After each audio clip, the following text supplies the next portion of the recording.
know Shaletta makes you laugh, but did you know Shaletta Brundage can also make you think and boost your business? Media personality, activist, and comedian Shaletta Brundage founded Shaletta Makes Me Laugh to celebrate and share the best of Black culture. It's a podcasting platform. You can download 10 weekly podcasts hosted by African-American subject experts at ShalettaMakesMeLaugh.com or wherever you find your favorite podcasts. ShalettaMakesMeLaugh.com is also a production house, creating broadcast quality commercial content. And Shaletta and her team of storytellers create powerful promotional campaigns to get businesses the brand awareness they're looking for.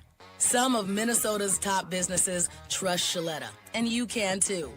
Get out the word about your events and products and get in front of communities of color with ShalettaMakesMeLaugh.com.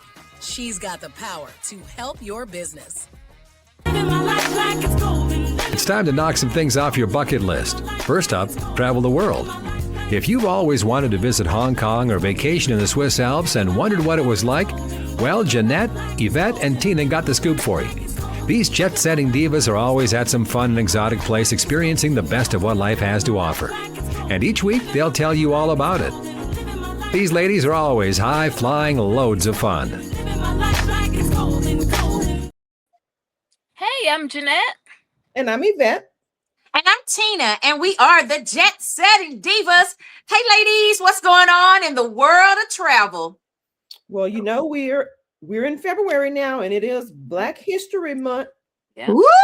Oh my gosh, so much Black travel history too. You know, when we think about Black history, we always think about the inventors and the people who were political or started schools. But you know what? There is actually a lot of Black travel stuff, and why we get to travel to the beaches and hotels and restaurants now. It kind of started way back when Black people, was so innovative. So, what do you know about Black travel, Jeanette?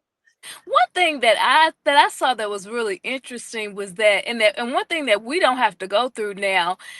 Many years ago, during the Jim Crow era, we had to have maps. They were called they were called Negro Green Book. Yeah. Green Book maps. The Green Book.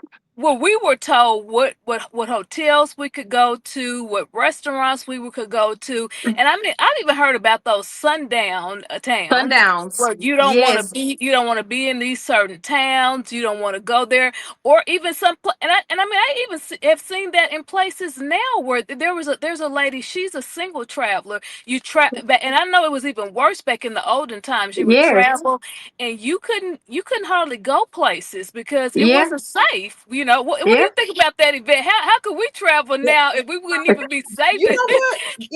We were looking at a little book about where we could go. You're talking about long time ago, history or whatever, but there are certain places we still can't go today. Yes. Ain't that crazy? That is crazy that, back then there was so many places, and I'm gonna just put it out there. This guy was a postal worker. His name was Victor Green, and he actually went to, it was just built for New York. And he was like, here are the places you can go, like, all the jazz clubs, the restaurants, the hotels. But he got picked up because people wanted to travel in the North and in the South, and they was like, where do I go? Because you go to a restaurant, you get humiliated, they may get killed, they got, like you said, those sundowns where they was like, you're not even supposed to be here. And there were a lot of states that was like, we don't even want Black people here. So, so don't come over here. So somebody, and I'm how innovative were we? Like the Underground Railroad, nobody knew about it. So you don't know specifically where these, like some specifics. We had our own map of where we needed, probably what roads we needed to travel on, what roads to stay off of. And even like the actors and the singers, they needed that to know where to go and perform and how to avoid the Ku Klux Klan and how to not get hung. And and they said there were towns where white women would see Black men, Black people, and would just scream and just lie and say that Black people did like things to them. A Karen. Yes, a Karen. We call them Yes. Karen now but I'm Yes. telling you, there were Yes. so many Karens out there. Yes. So, and I'm gonna tell you how innovative Black people are. Black Yeah. people, because what they would do is they would go to hotels, but they didn't want you in a swimming pool. So they would pour Clorox and Mhm. detergent and cleansers in the pool to get the Black people out. So Black people started their own hotels, they Yeah. started their own beaches, they got their own restaurants, and a lot of that green book included all of these places like Yeah. Idlewild. We when we looked at Idlewild, we yeah. knew it as a movie, but Idlewild was like this community just for Black people. Like Mhm. 25,000 Black people would gather there. They had restaurants and clubs and hotels, and they literally started the Airbnb that we know today. Mm. They would rent. What's the area in Martha's Vineyard?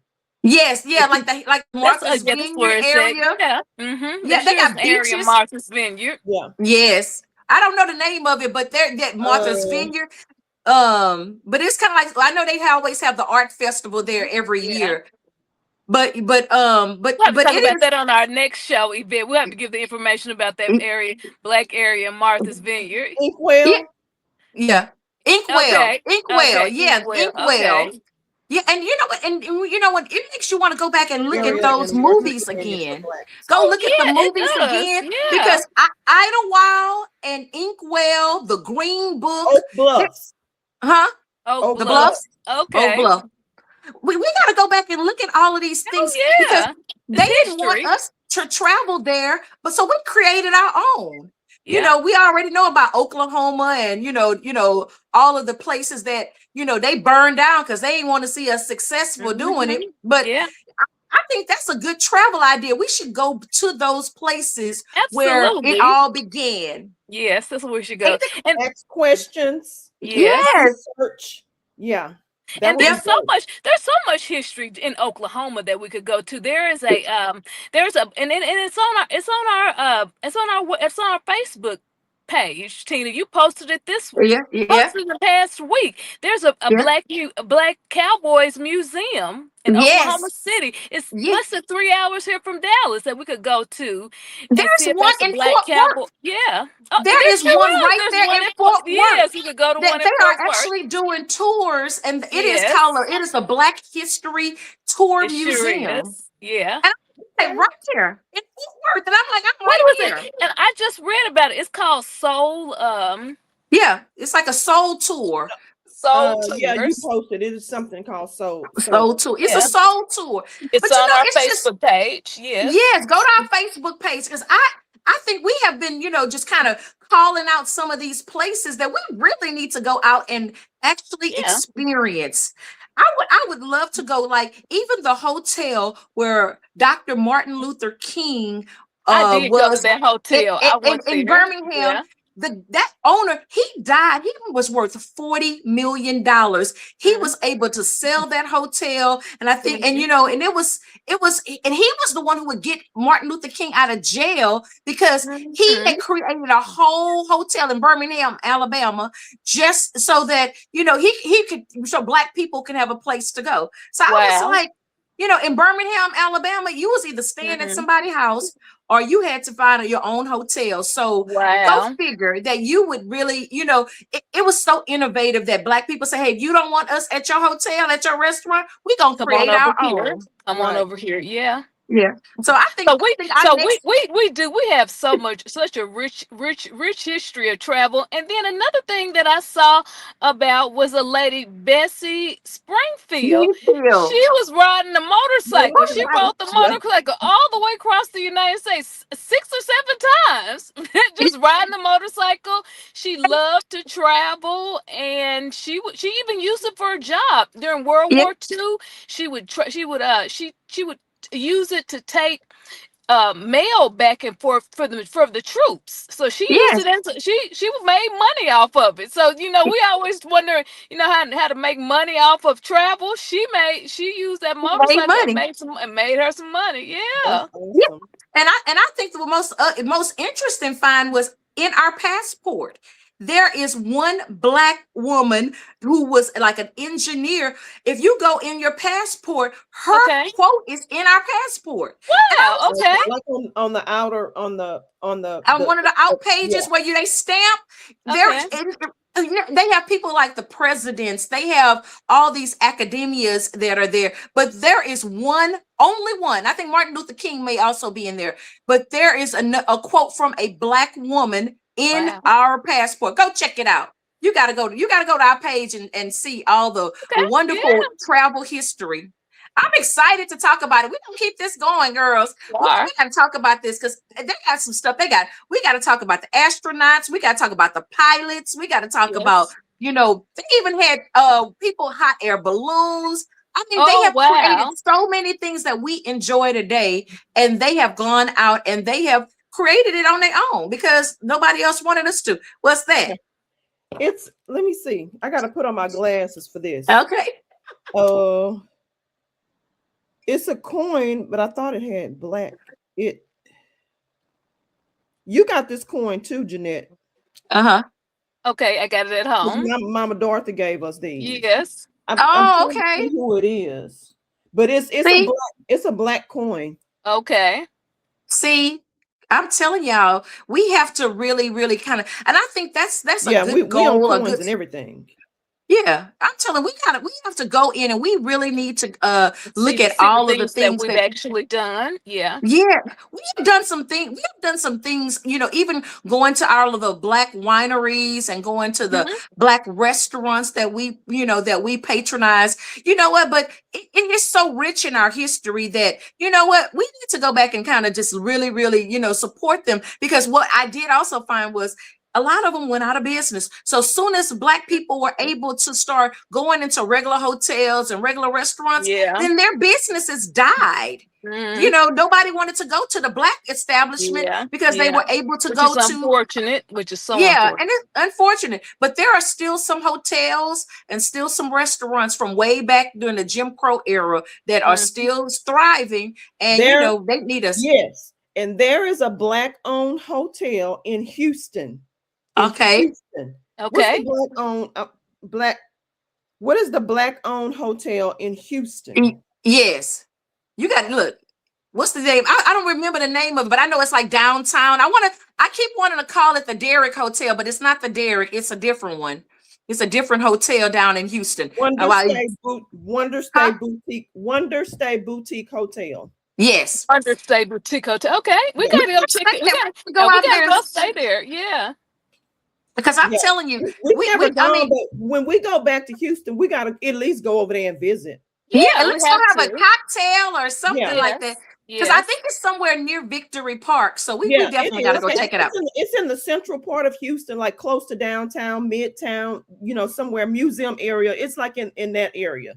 Okay. Yeah, we got to do it. We got to do it. Yeah, so let's continue this discussion. Absolutely. I just want everybody to go out and just, check out our page. We're going to continue to just give so much great black travel history. And you know what? Maybe we could just plan a trip and get people to come out and come with us.